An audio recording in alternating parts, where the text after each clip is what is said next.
I give this speech quite often all over the United States and actually in Europe. Um, I'm on your side, right? Usually when I'm up north and I'm giving the speech, I'm like dodging and weaving and like, okay, do I have my steel toes on in case I have to get out of here? Um, but I think for the time being, we are in a very exciting set of circumstances, right? The previous 4 years, for a variety of reasons, you could look at the industry with not so much enthusiasm, but today there's this window of opportunity that we can inherently take advantage, and the individuals in this room are not necessarily going to just impact the future of energy. Indirectly, you're going to find that you're going to impact the future of artificial intelligence. You are going to impact the future of agricultural technology. You are going to impact healthcare and biotech, right? The energy industry and the work that you do is very much going to impact not necessarily just the economic prowess of the United States, but you are going to be a critical component of bringing back American dominance across the global landscape. And just to level set, one of my favorite quotes, right? I went to the University of Chicago where you're essentially beaten over the head day one with Milton Friedman. But one of the quotes that I think is absolutely appropriate and completely applies to the world that we live in today is that we have to start judging policies by the results and not their intentions, right? We fell into this trap over the previous 4 years where we thought stuff sounded great, so therefore we pursued it. And we obviously realized the ripple effects and the unintended, and in some instances, the intended consequences from that. But now, moving forward, it is critical that we understand that we have to pursue certain results as opposed to just pursuing stuff that sounds great. And this was one of the utter failures of the Biden-Harris administration. So wherever you sit on the political spectrum, the fact of the matter is the decisions that they put in place did not facilitate the long-term ability of the United States to remain economically powerful and relevant over the next 40 or 50 years. When we look at what the global landscape looks like over the next 100 years, one of the determining catalysts that will very much determine the balance of power is generative AI. Whoever essentially wins that arms race is going to be in the driver's seat. And what the general public is just now coming around to realizing is that the tech bros can't have their tech bro stuff without the energy sector, right? The merits and the power and the efficiency of natural gas in many ways is going to dictate how successful the tech bros are going to be. And the notion that we have to pursue net zero, let's be very clear on defining some attributes here. Net zero is not the same as decarbonization, right? You can decarbonize an economy, and in fact, you'll see on the future slides that we've been decarbonizing as an economy in the United States since I've been born, right? For the last 40 or so years. That is not necessarily a new dynamic. If you want to have a net zero economy, you essentially have to turn off the economy. Those two things are mutually exclusive. We should not conflate what those two things are. And we have to stop doing this stupid thing where we just preemptively pick winners and losers. One of the great things about the United States and the capitalist system is that we rely on the free market to solve our problems. You can't regulate your way into a solution, and you can't spend your way or tax your way into a solution. If you want to solve a problem, you allow the free market to do what it does best, and that means implement competition, implement capital discipline, practice capital efficiency, and let the best player win. Now, when I give this speech, once again, I'm in a room of friendlies now, so like I don't have to like look around and be like, well, who's the culprit that's going to bum rush the stage and tell me that I'm a climate denier? Like, but I do think it's critical to just take a step back and level set, like, where are we at? Because we still have this dynamic in the overall general public that thinks of the oil and gas industry in a negative connotation. And while we are certainly not angels, right? We have mishaps just like any other industry. The economic reality of what's been going on over the last 40 years is very lost. Now, for everybody in this room, you're going to look at these next two slides like, yeah, dude, like no duh, like this is going to be straight out of the no duh files. But keep in mind that for the general consensus, not necessarily just in the United States, but the globe, particularly in the European Union, which, oh, by the way, they need themselves some LNG and they need it really, really fast. This still cuts across the grain. This is not necessarily conventional wisdom. So once again, just purely quantitative evidence, just looking at the data and allowing the numbers to do the talking. US CO2 emissions per capita have been cut 1/3 since 1990. Now, let's just call it what it is. The media and certain narratives across the broader consensus of the United States paints the energy space and the output of America as we're just polluting left and right. When in actuality, if you look at how we've gone from 20 to, let's call it about 13, while India and China are increasing, we've been doing a really good job of cutting CO2 emissions for the last 30, 40 years. And in fact, the trend that the United States has been flat. If you look at annual CO2 emissions since 1975, that is flat. Now, there's this other country, and I'm not necessarily sure if you've heard of them. It rhymes with Schmina. They have quite the emissions quandary. Now, this will be very, very interesting because when we talk about the power of the free markets and then we connect the dots with generative AI, as you will see, is an incredibly power-hungry industry. And if you want power in the United States, for the time being at least, and I feel like I can say this and I don't care if I'm being recorded, you have to go through a rigmarole of bureaucratic bullshit to get stuff done. When China says, hey, I want a coal-fired power plant, let's build a coal-fired power plant, and they do it tomorrow. That is going to be a really big problem, not necessarily just economically, but geopolitically over the next 50 years. If you look at China's share of the global CO2 emissions since the turn of the century, it's doubled. 25 years, they have doubled their CO2 emissions. Now, why have they done that?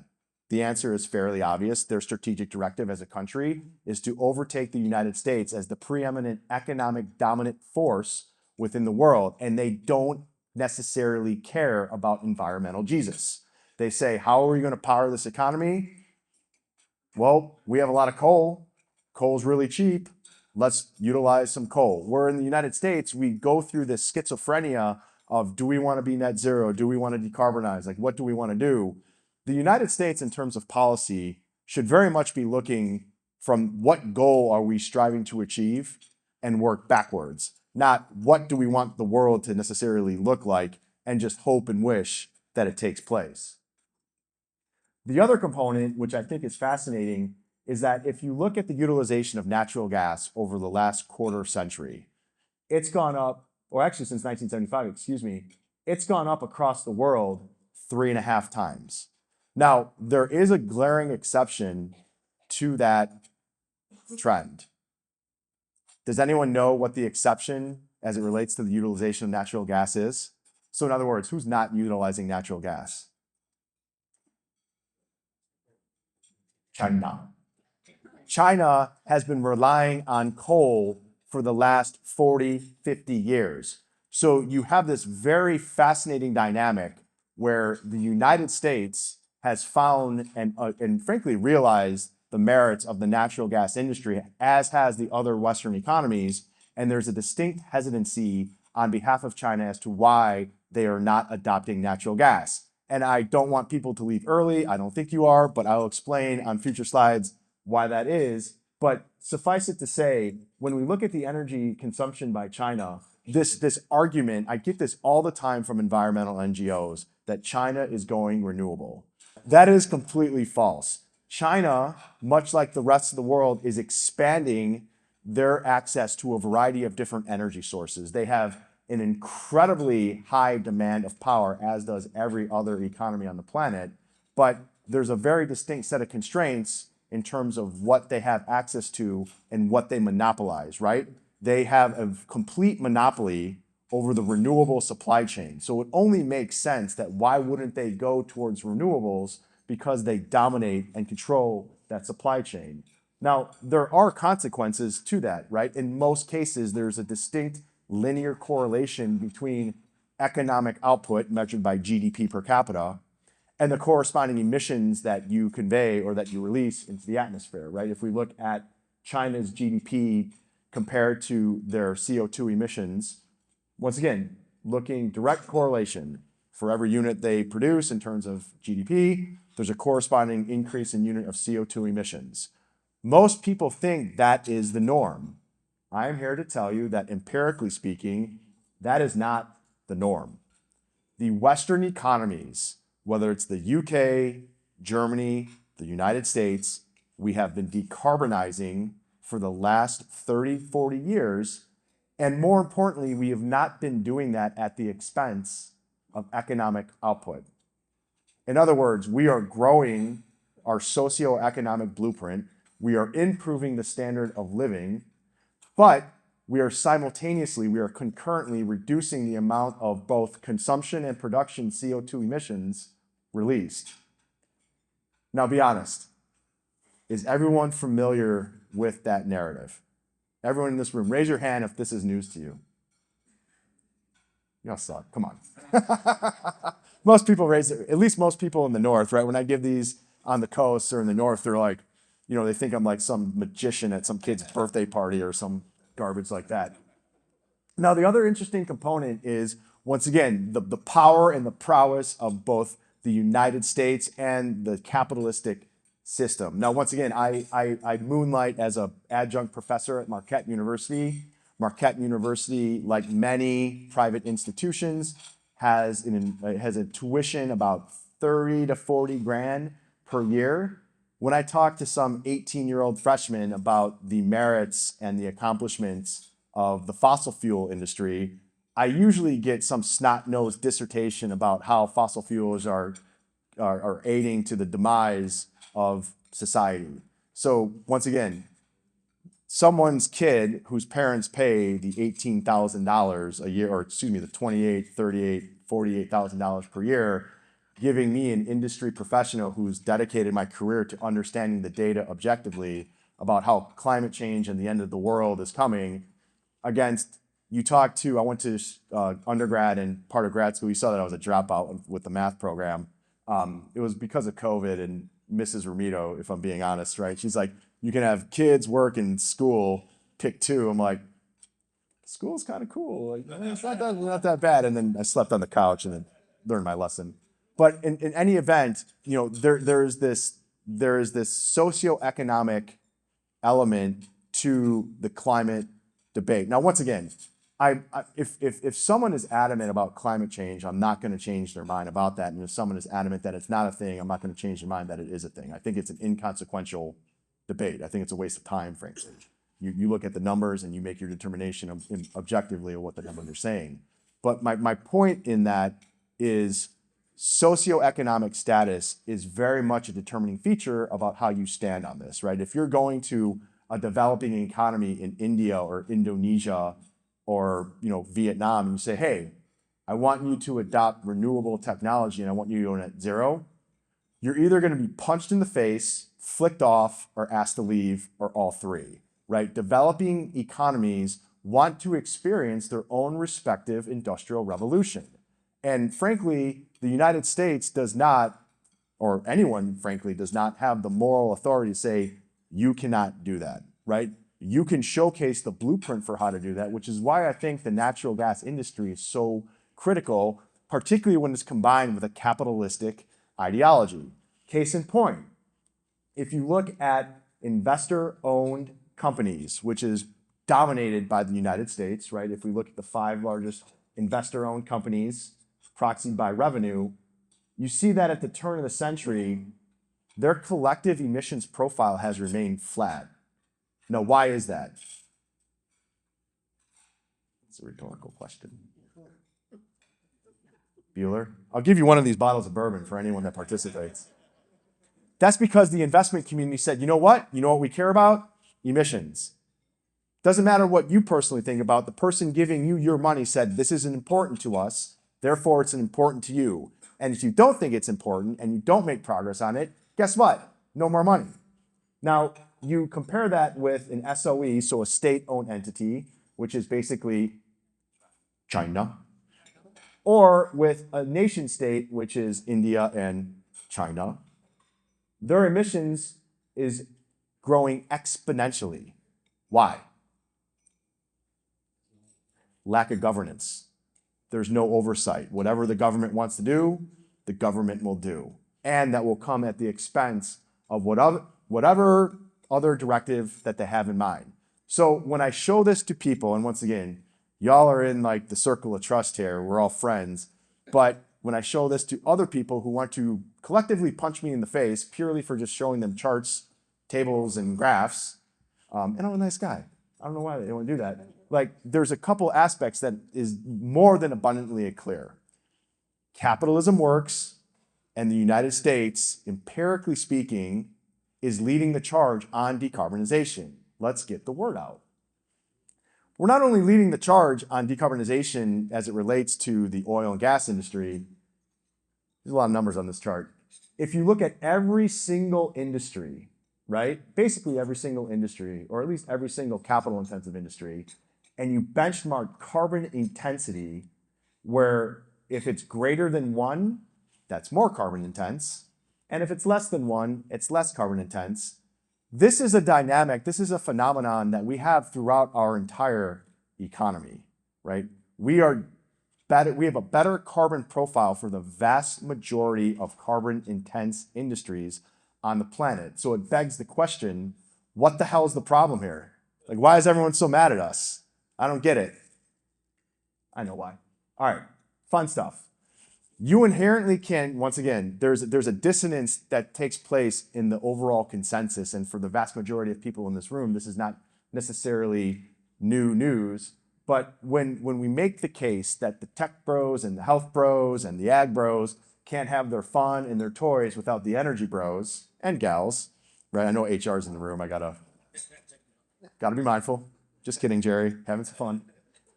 Always the butt of the joke. That's right, low-hanging fruit. Work the audience, they say. You have to be very, very mindful that you cannot connect the dots between tech bros and gals, toys and success, and the reliance on the energy space.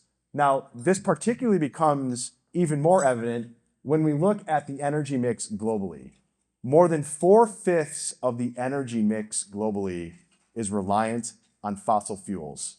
If you just did back of the napkin math, if we looked at the reduction of fossil fuels today from, let's call it 15 years ago-ish, we could get off fossil fuels in 2225. Kind of a long time from now, right? Not anytime soon. When you look at the vast majority of emissions, they're coming from China and India and Russia. With the exception of India, kind of, China and Russia aren't necessarily our pals, right? In most cases, they're economic and military adversaries. And it just so happens that they don't really care about environmental Jesus. They're gonna do whatever they wanna do. So given the fact that the United States represents about 15-ish% of global emissions, if we went as an economy net zero tomorrow, you still have these 3 culprits. My kids, who are 13, 11, and 7, we call them buttheads. You still have these guys and gals, sorry, Jerry, responsible for about almost 70% of global emissions, right? It begs the question, like, why would we put ourselves in that position, especially knowing that China is gung-ho and completely motivated to overtake us both economically and militarily? The other component is you have to compare this to what's going on in developing economies. Almost 45% of Africa does not have electricity, right? So back to my point about the socioeconomic element influencing how you argue the climate dilemma, you have to take into account that the world's population is inherently growing, and the vast majority of that growth is taking place in developing economies. And I'm sure many of you have seen this slide by now. I've been doing this for about 18 months. There is no such thing as a low energy, rich country.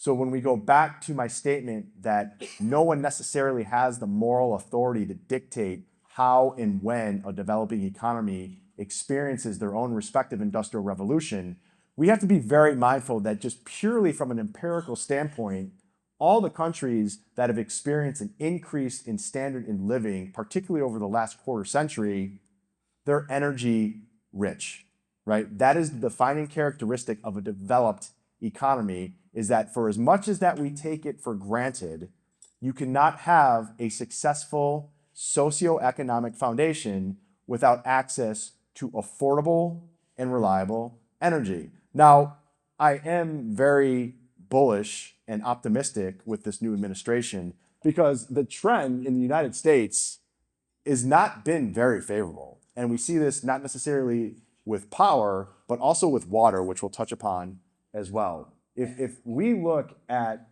the cost of electricity, we've gone from 8 cents to 16 cents per kilowatt hour in just 25 years.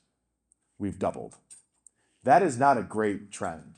If we look at our friends and their infinite wisdom in California, so this is great too. Like, I have so many DMs from people from California that just yell at me and it's hysterical and they think it really impacts me. And so like I'll jide them here and there. But suffice it to say, like I said, California is the quintessential blueprint for how not to do, frankly, anything.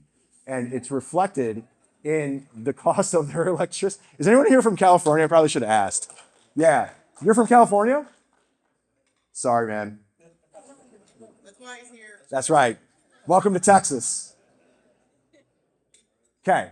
Now, you take into account this dynamic now. So let's just state the facts. We have rising electricity costs both from a residential and an industrial point of view. We have this trend where I call it the axis of ignorance. Washington's not on there. They should be. Oregon's not on there. That's another story. You also have to take into account that China is not going to slow down in their energy output, which is inherently reliant on coal, wind, and solar. And I'll just say it now because I have the data to back it up. American coal is cleaner than Chinese solar. And anyone that wants to debate me, I will gladly take it on. My only terms on that is it has to be public and it has to be recorded and you have to put it on the internet. That is my only terms for that debate.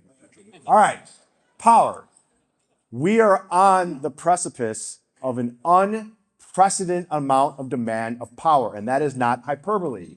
When you look at where CO2 emissions derive from, most people say, I'm like, where does CO2 emissions come from? They're like, fossil fuels. And they're like, oh my God, it's the power industry. And they're like, that's the same thing. It's like, no, it's not, right? So once again, when we, in all seriousness, when we talk about the external engagement in the narrative of the oil and gas space, one of the critical elements that we have to take into account is we have to acknowledge the fact that the general public still struggles with power is power, energy is energy. There is a confluence in that understanding now, which is consequently adversely impacting the fossil fuel industries, right? Power is power. It is largely responsible for the vast majority of CO2 emissions. Now, that's really, really important because what's the demand in power anticipated to do?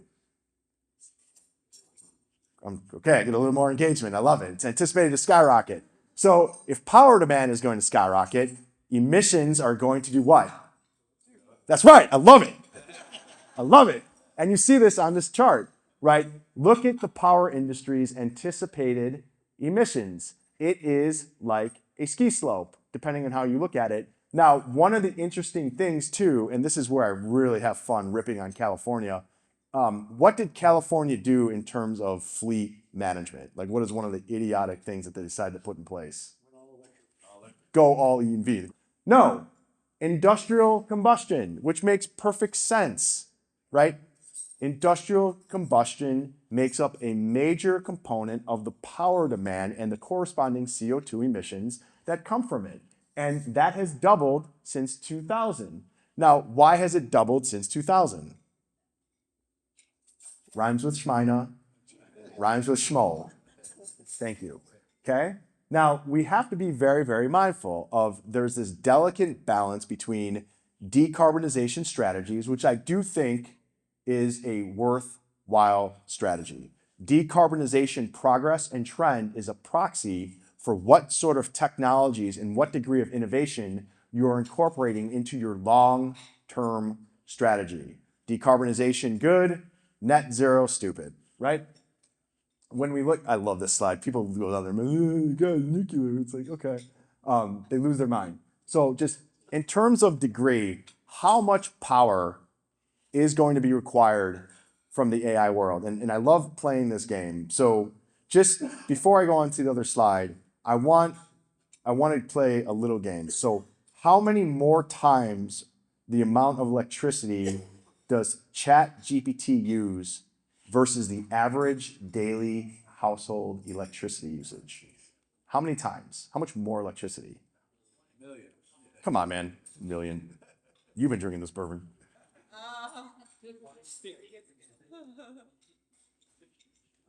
17,000 times.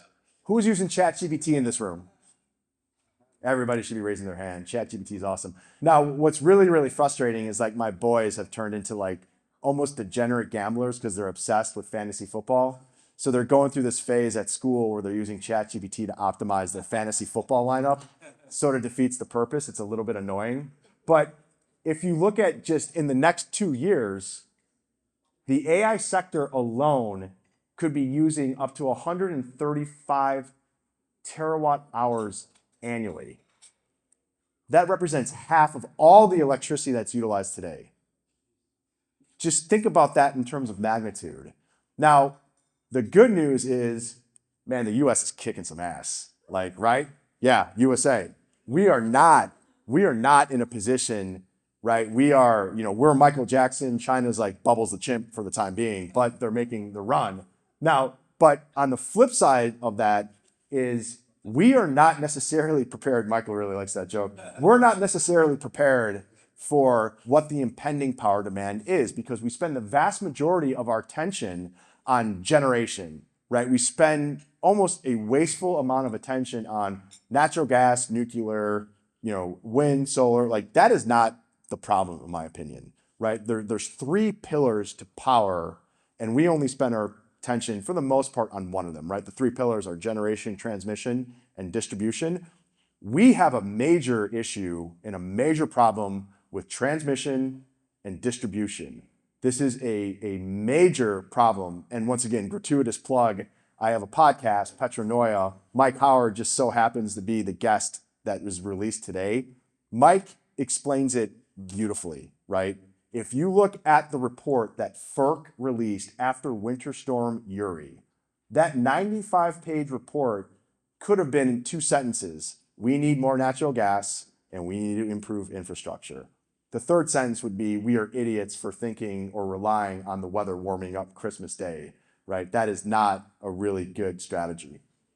But this data center thing, if you look at the projected amount of power demand, this is a real thing, right? And even if it's half the projection, which I actually personally think it's going to be more, we have to be very, very mindful that we're going to have to be very disciplined and very thoughtful about how we make investment into the grid and to infrastructure and the ability to distribute this power. Now, once again, when I say this to the consensus, they're like, what do you mean, right? I just plug in the electricity, I plug it in the wall and the electricity comes out. No, that's not how it works. The other component too is, and this is where I'm either going to be booed off stage or going to get some nods, we're not necessarily in the driver's seat, right? The oil and gas space, even though they need our stuff, we are not necessarily dictating terms. We are not dictating terms because the tech bros in their infinite wisdom around 2020 said, you know what's an amazing idea? Going net zero. Clearly, all the nerds doing the programming in Silicon Valley had very little understanding about how energy and power actually works. So while they were crushing World of Warcraft, we were trying to figure out, well, wow, we need a lot more natural gas and we need the infrastructure and we need the power. But regardless of all that, they said, oh, we're going net zero. And then about a year ago, they're like, just kidding, we're actually going to skyrocket. Now, there's a fascinating argument to be had. And I actually think this is going to play out against the tech bros where they made those promises in investor documents. in registration documents, they were boasting about going to net zero. And I bet my house that there was at least one investor that said the primary reason I put money into this company was because they were pursuing net zero. Now, that dynamic would make them vulnerable to what? Lawsuits, right? Better call Saul. Lawsuits. Now, I can assure you, no names, Google, they're shaking in their boots because they're like, what do we do? So when we talk about this compromise and we talk about decarbonization and we talk about the importance of the lowest carbon intense molecule, it's not necessarily because we're focused exclusively on environmental Jesus. It's because we have to make nice with the tech bros who have a distinct vulnerability on their hands. And in a real twisted circumstance of irony, can you imagine the circumstance where we are not able to expand generative AI to the extent that we need purely from a global positioning perspective because our tech bro brethren are being sued up the yin yang for stupid, idiotic comments that they put in place around the 2020s? Like, we joke, but that's a real risk that we face. So would it be fun to sort of stick it to them? Probably. Be comical, right? Getting off topic a little bit, like I always joke with Trump and the Canada tariffs thing. It's like, remember O'Doyle from Billy Madison? Like, O'Doyle rules? Like, Trump is basically O'Doyle ruling, you love that, O'Doyle ruling Trudeau, or if it's the other clown, whatever his name is, or giving him the wedgie and moving to the side. But anyway, like, we cannot do the O'Doyle rules things when it comes to the tech bros. And frankly, it's not just the tech bros thing. This is a dynamic that is universal across all sectors, right? If we look at the emissions goals that were set 4, 5, 6 years ago, and then we look at economic reality in terms of what their emissions profiles are actually doing, literally every single sector has this divergence between the two. And the vast majority of companies in other sectors also put in place certain emissions-related promises. So yes, as it relates to just some altruistic or idealistic component, we want to pursue the lowest carbon intense molecule. But for all intents and purposes, your commercial partners, whether it's the EU or municipalities or any sort of company, there's certain obligations that they have, and they will be asking you to help them attain those original goals. No one's booing me, so that's a good thing. All right. Long-term success and prosperity. Now, once again, there is merit and there is worth and there's alpha to be achieved in decarbonization. The net zero thing is crumbling, thank God. Evidence, most banks, most investors are leaving whatever respective net zero lines they had in place. But you have to take one thing into account. Environmental NGOs are not going to just go away. In fact, they are going to double down. Now, the fact that y'all won a really souped up F-150 is beyond impressive. But if you really want to see something impressive, you will observe objectively how an environmental NGO fundraises, right? They walk into a room, they look around, Trump, existential crisis, give me $20 million. And they get $20 million, right? Now, the vast majority of, I'm actually lying, they don't say Trump that much, they say it like 4 or 5 times. Now, the vast majority of that money that they are utilizing is to put into technologies that monitor methane, that monitor emissions, that provide data. Where do you think they're giving that data and that perspective and those reports to, for free, mind you? Investors, regulators, policymakers, politicians. So it is critical that the industry ups their game in terms of data and reporting and technology. Once again, not necessarily because that's just what you do in a capitalistic society, but you have this incredibly powerful tidal wave of antagonistic detractors that will continually double down on explaining why we should get rid of fossil fuels. And they have the data, although it's biased, and they have the reporting, although it's biased, and they have the disclosure, which is biased, to showcase that. So when we take a step back and say we have an administration that's much more friendly to the industry, that is very, very true. But you have to be mindful that the number one enemy is a group of individuals that will stop at nothing at eliminating this industry. And if you are in a position where you don't have the data, the disclosure, the reporting to essentially counter what you're inevitably going to be accused of, that's on you. That's your own fault. That's just not preparing properly. Why I give that as context is because if you look at power, like this is not a regional component. Clearly, Texas, along with Virginia, will be the epicenter of data centers. 70% of the world's internet traffic flows through Virginia. If you look at power demand, Texas just hit a record high, 80 gigawatts of demand. I think it was 2 weeks ago. The anticipated streamlined demand, so in other words, everyday demand is projected to be 150 gigawatts by 2032. Think about that.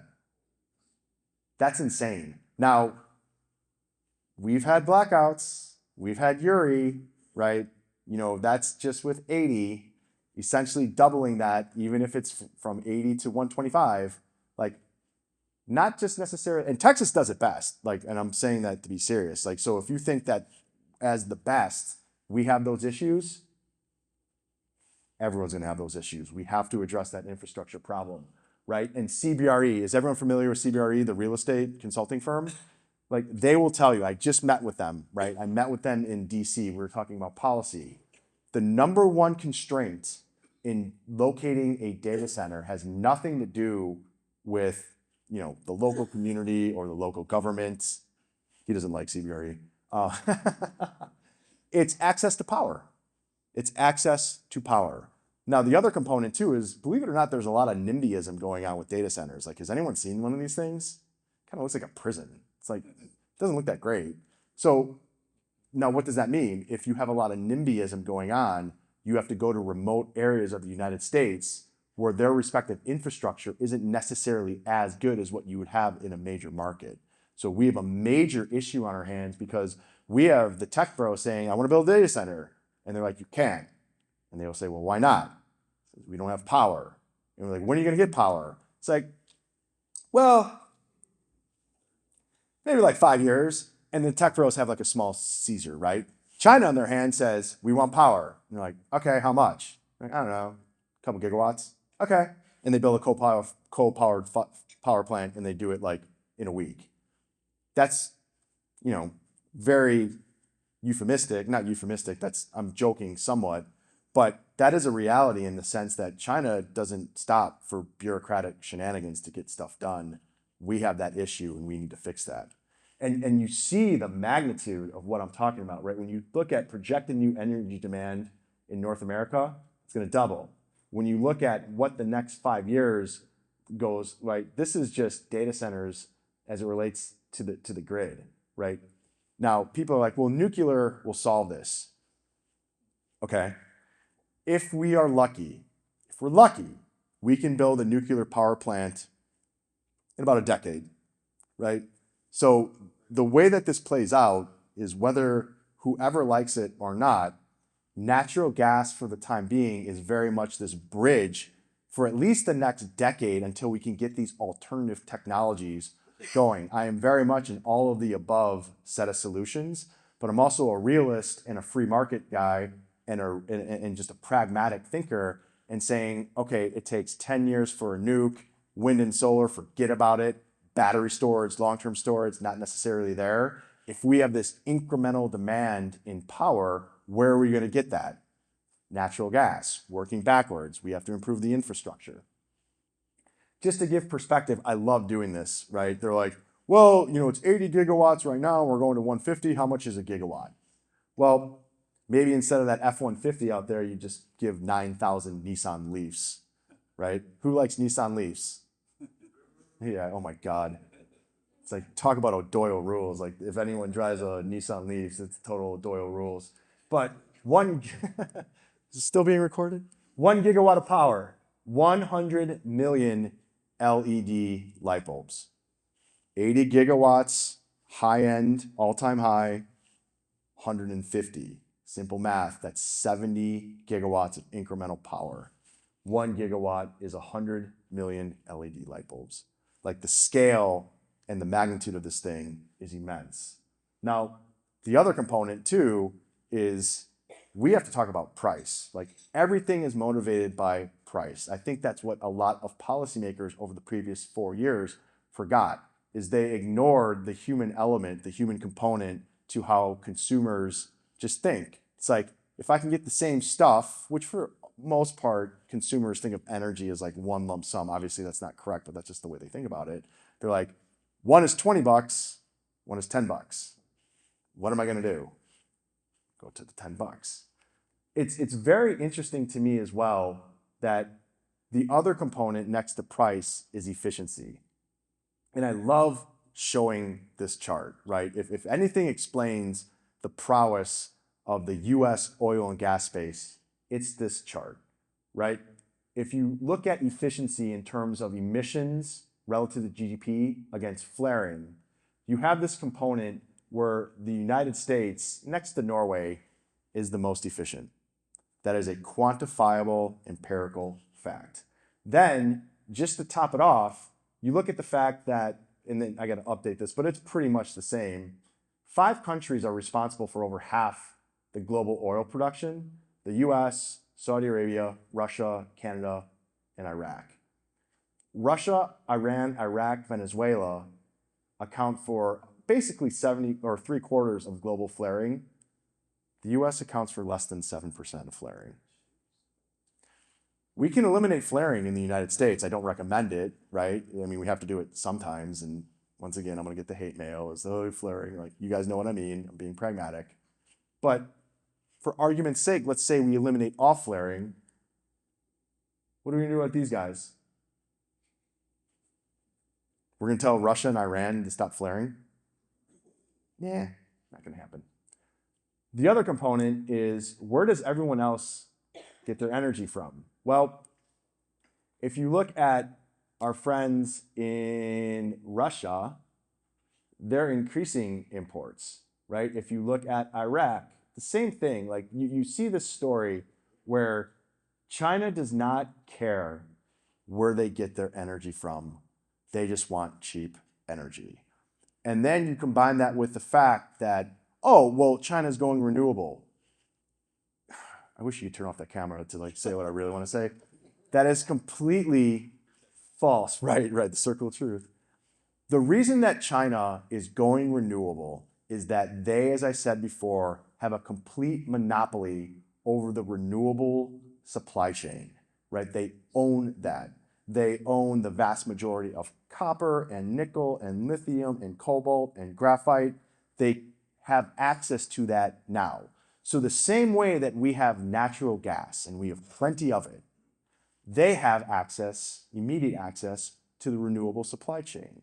So it only makes sense that they want more renewables, because it's going to be really, really difficult for anyone to give them more oil, and they don't really have the infrastructure to implement a higher proportion of natural gas.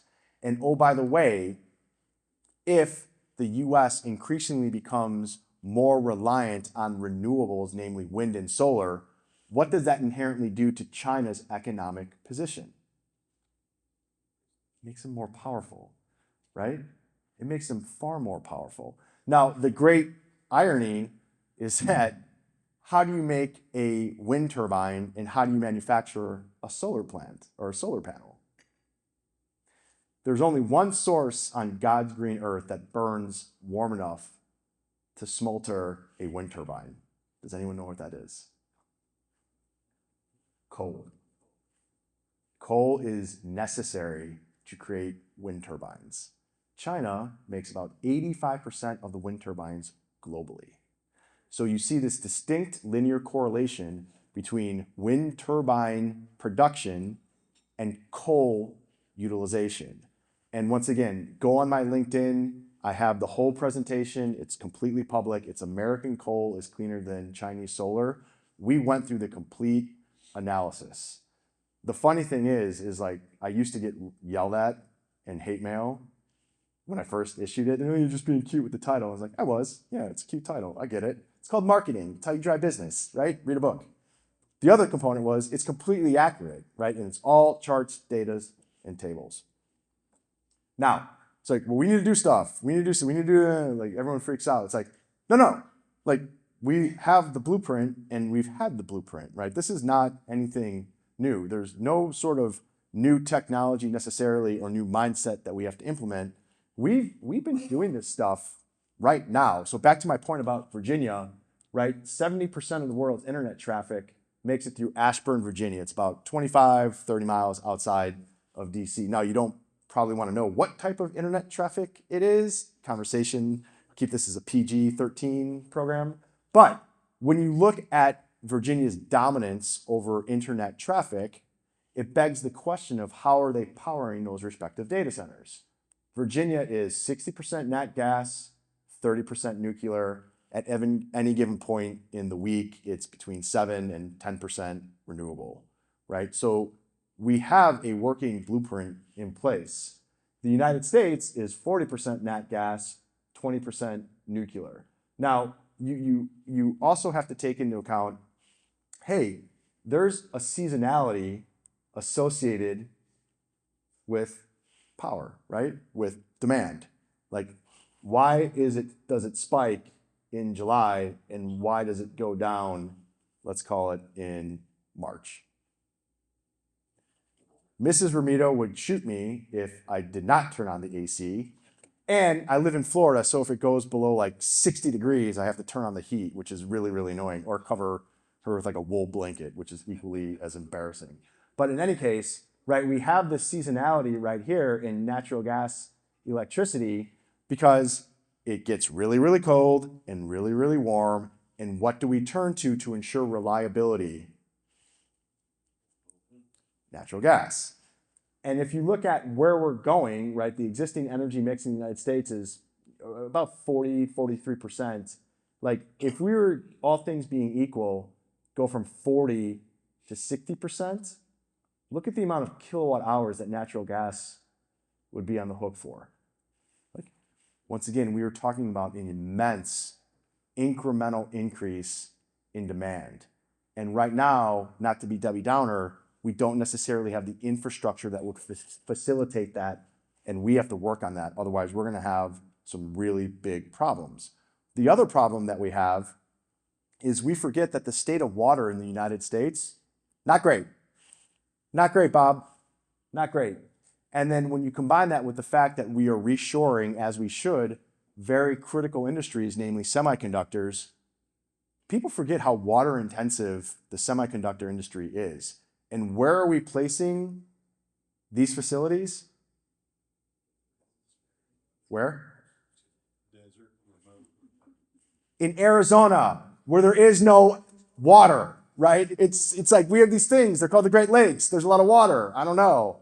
But like, just the policy is such a head scratcher, and it's not necessarily just relegated to the United States. Like, we have a problem in the Permian. We have a massive water problem and drought problem in the Permian. Like, this is a consistent theme that just isn't addressed. So infrastructure and water has this immediate focus, not necessarily because it's environmentally conscious, like, fine, like we can do that. But in terms of the ability to facilitate the growth that we need to compete at the global level and to fend off adversaries like China, this is a threat.